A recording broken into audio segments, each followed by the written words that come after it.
মহান স্বাধীনতা ও জাতীয় দিবস উপলক্ষে স্মারক ডাকটিকিট উন্মোচন করেছেন প্রধানমন্ত্রী তারেক রহমান। এছাড়াও জ্বালানি পরিস্থিতি মোকাবেলায় বিশেষ সভায় দেন দিক নির্দেশনা।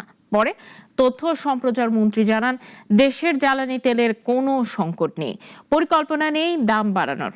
বিস্তারিত রাশিদুল কাদিরের রিপোর্টে।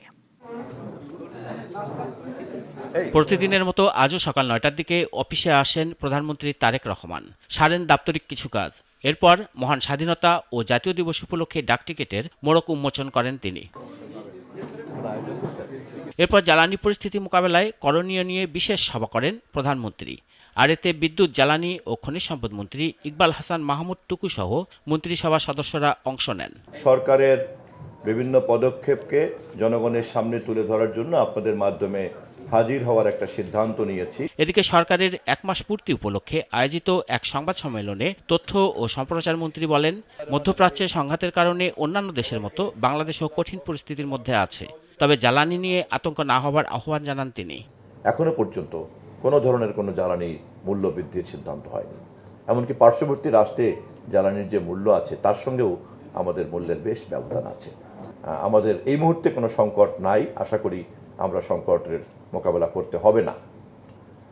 কিন্তু গণমাধ্যমের বিভিন্ন রকম সংবাদ যেহেতু ছড়িয়ে পড়ে, বিশেষ করে সোশ্যাল মিডিয়াতে, সে কারণে একটা প্যানিক বাইং শুরু হয়েছে। এই প্যানিক বাইংটার কারণে সরকারকে একটা চাপের মধ্যে থাকতে হয়। জুলাই যোদ্ধাদের সর্বসম্মতভাবে দায়মুক্তি দেওয়া হবে। আগামী সংসদে এ সংক্রান্ত আইন পাশ করা হবে বলেও জানান মন্ত্রী। জুলাই যোদ্ধাদেরকে দায়মুক্তি দেওয়ার জন্য আমাদের যে একটা সর্বসম্মত রাজনৈতিক অবস্থান আছে, সেটাও আমরা গতকালকে পার্লামেন্টের বিশেষ কমিটিতে সর্বসম্মত সিদ্ধান্ত নিয়েছি। আগামী সংসদে জুলাই যোদ্ধাদের দায়মুক্তির বিলকে আমরা আইনে পরিণত করব। ত্রয়োদশ নির্বাচনে বিএনপিকে ভোট দিয়ে নির্বাচিত হওয়ায় জাতির কাছে কৃতজ্ঞতা জানিয়ে জহিরুদ্দিন স্বপন বলেন, এখন থেকে প্রতি মাসে সরকারের কর্মকাণ্ডের বিস্তারিত জনগণের সামনে তুলে ধরা হবে।